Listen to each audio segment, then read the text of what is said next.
এটা হলো আমাদের মাপ।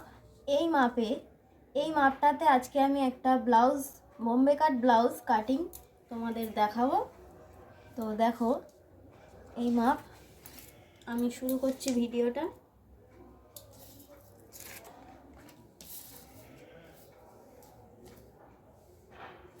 এখানে আছে ঝুল 13।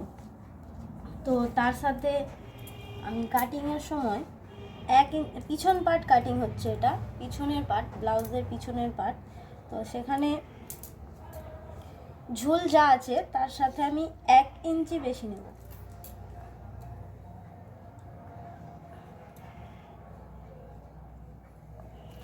তেরোর সাথে আমি এক ইঞ্চি বেশি নিয়েছি, এটা 14। এখানে পুট আছে 12।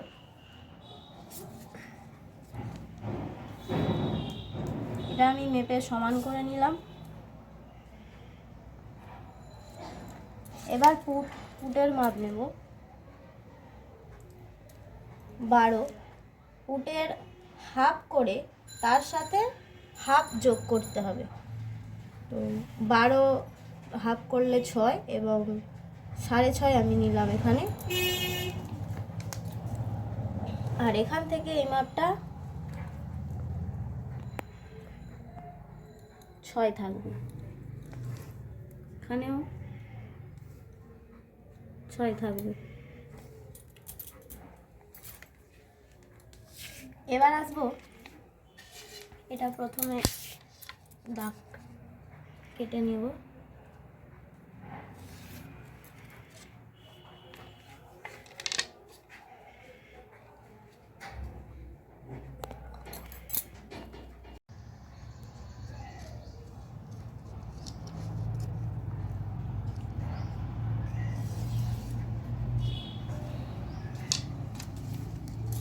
এই মাপটা যা থাকবে এখানেও তাই থাকবে 6।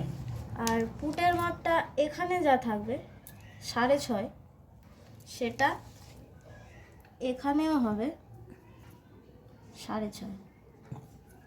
তারপর এই লাইন বরাবর ছাতির মাপ নেব।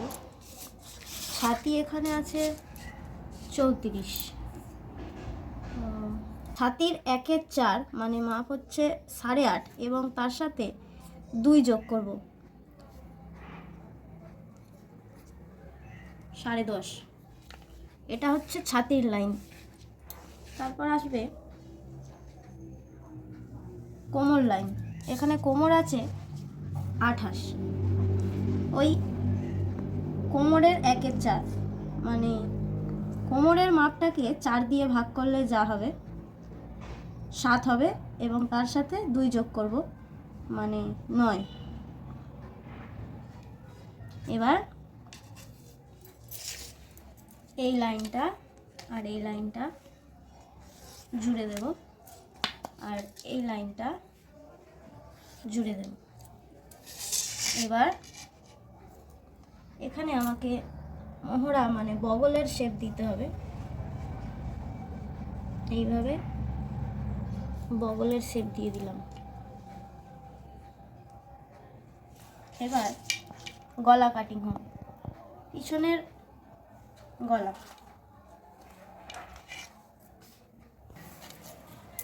আমি পিঠটা একটু ডিপ করব, গোল গোল গলা হবে।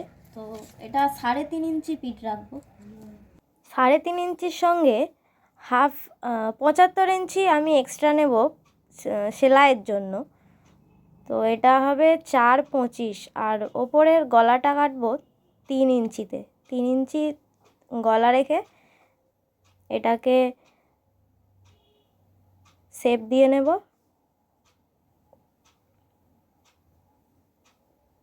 এটা গোল শেপ হবে।